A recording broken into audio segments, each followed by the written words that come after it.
Examples of products that have tasted tremendous success in the international market but haven't been as fruitful in India are endless, right from Dunkin' Donuts to Timberland. The car that we have with us today, the Jaguar F-Pace, has a similar story to tell as far as the Indian market is concerned.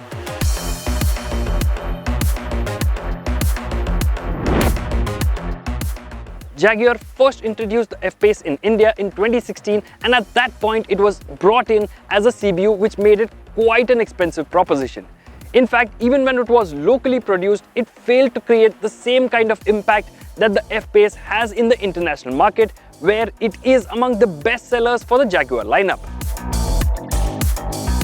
With this 2021 iteration, Jaguar hopes to change that and find its niche, its place in the luxury SUV market. Let's find out if it has what it takes. You're watching the AutoX YouTube channel. You can also get your daily dose of all things automotive on our website, autox.com, and follow us on social media. Don't forget to check out our monthly magazine and make sure to hit the bell and subscribe button so you don't miss a thing.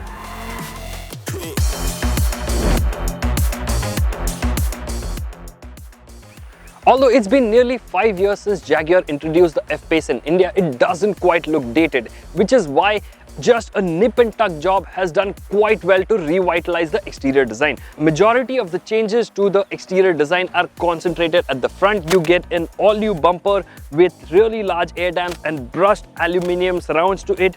You get a gloss black finish lower down at the bottom. There's a nice aero bit right here. There's a nice aero slit. The headlights have been reprofiled as well. It gets the double J treatment, much like the I-Pace that we reviewed just a couple of weeks back. The grille has also been redone. It is larger now and feels a lot more prominent. It gets these nice studded bits at the front. The bonnet has been reworked as well, and the shut line is nice and cohesive with the front grille, which gives it a very neat sort of appearance at the front. Moving along to the sides, you get the same alloy wheels that we first saw on the R Sport variant that was first launched in 2016. Otherwise, in profile, the F-Pace looks exactly the same as what we've always known it to be.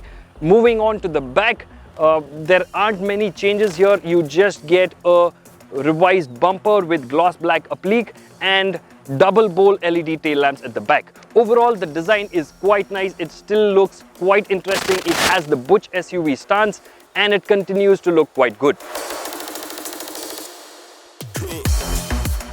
While there are only a handful of changes to the exterior design, on the inside, Jaguar seems to have focused a lot of its energies.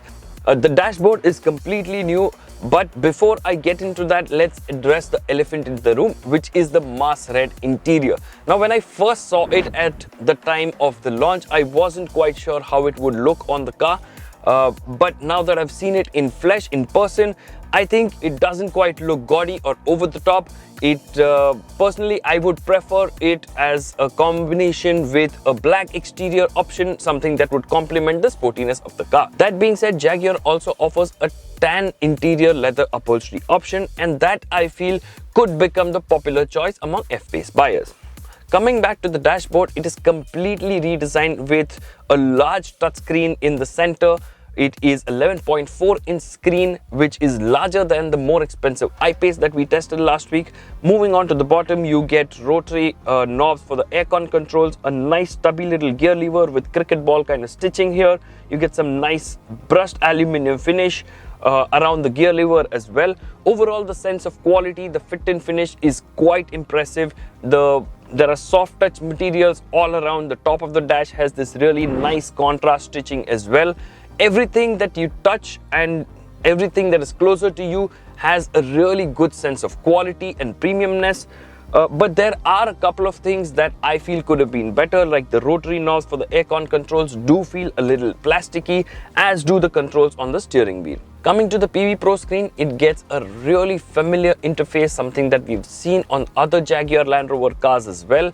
The touch is nice and sensitive to use. The user interface can get a little bit complicated for you to understand initially. It'll take some time for you to get used to, but otherwise the display is crisp, the touch is quite sensitive, and The screen, another thing that I forgot to mention earlier, the screen is a really large screen. Like I mentioned, it does jut out from the dashboard. While that makes it really convenient and closer to the driver in terms of using it, it does look like an afterthought in terms of how it fits in the overall scheme of the dashboard design. Moving on to the back, the ingress-egress is quite easy. The side bolstering of the seat is quite good as well, especially for someone of my frame. Someone with a wider frame may find it a little uncomfortable, but otherwise the seat is just wide enough for 2 passengers. In the center, you obviously get that hump for the central armrest that might make it uncomfortable for a third passenger. Also, there is a transmission hump and the aircon controls which might eat into the leg and knee room of the third passenger at the back. The rear passengers also get a reclining seat, but the controls for that are tucked in between the door and the seat, and it gets difficult to access. That being said, the overall comfort is quite nice. There are a few things that the F-Pace misses out on though. We would have really liked to see a couple of sun blinds at the back. There are no USB ports as well. You only get a 12-volt charger. There are only two USB ports at the front, one Type-C and one regular one. That being said, it does get a 4-zone climate control, which should make it comfortable for the passengers at the back. The updated F-Pace gets a reasonably long list of features, including LED headlights with auto high beam assist, LED taillights, heated ORVMs, 12-way electrically adjustable driver seat with memory function, 360-degree camera, powered tailgate, wireless charging, 4-zone climate control, and more. Although the F-Pace gets a large panoramic sunroof, it is a fixed unit just like in the I-Pace. While the features list is expansive, some essential ones are missing from the list, like ventilated seats, wireless Apple CarPlay and Android Auto, and a power adjustable steering. Under the hood, the F-Pace tells a familiar story. It comes with 2-liter engine options, one diesel and one petrol. The diesel has been updated and it now makes 201 brake horsepower. The one that we have on test today is the petrol iteration. It makes 247 bhp and 365 Nm. The peak torque comes in as low as 1300 RPM, which makes it quite tractable. The engine revs quite freely right from the get-go, but you do feel a bit of a turbo lag below the 2000 RPM mark. The overall performance is quite satisfactory. It isn't an out-and-out performer. You can book yourself the F-Pace SVR for that, but it does manage to find a good balance, a good mean between performance and daily usability. While the low and mid-range is agreeable, it's in the top end where the F-Pace lacks adequate punch. Although the engine redlines at around 6100 RPM, progress beyond the 5000 RPM mark is gradual and somewhat barren. Moreover, this 2-liter petrol heart doesn't feel very refined, especially in comparison to other cars in its class. At speed, the F-Pace doesn't feel extremely smooth. In fact, there's even a hint of vibration that you feel on the floorboard at idle. One of the aspects that holds the F-Pace back from delivering a better performance is the 8-speed torque converter automatic. There is a slight bit of hesitation. It is a little bit sluggish. When you press down on the throttle for a quick overtake, there is a bit of a hesitation before it gives you a downshift. But that being said, that is something that can be negated or addressed by using the paddles or shifting to sport mode. The F-Pace gets 4 driving modes: Eco, Comfort, Dynamic, and Off-Road, which comprises of rain, ice, and snow. There is a perceptible difference in the way the F-Pace behaves in each of these modes. While in Eco and Comfort, the responses are softened up, in the Dynamic mode, the car has a nice and taut feel to it. The suspension is firm, which combined with the all-wheel drive system endows the F-Pace with confident road manners. And in a time when most cars' steering feel light and artificial, the F-Pace's steering has some heft and offers plenty of feedback. The steel springs surely don't offer the same plushness in the ride as an air suspension setup, but the F-Pace nevertheless evens out moderately rough roads with ease.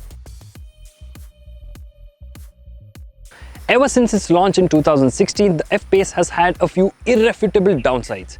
its pricing when it was introduced as a CBU, the lack of an adequate motor when it was only on sale in diesel, and an aging interior when it was on sale in the 25T form in 2018. With this update, Jaguar seems to have addressed all of those issues. The exterior looks a lot more fresher now, the interior is a lot more plusher and a lot more richer as well as feature rich. Yes, the transmission could have been a little more responsive, but it's a worthy compromise given how well it drives and rides. At 70 lakh rupees, it's priced about right too. The F-Pace facelift then is a much more competent package than ever before.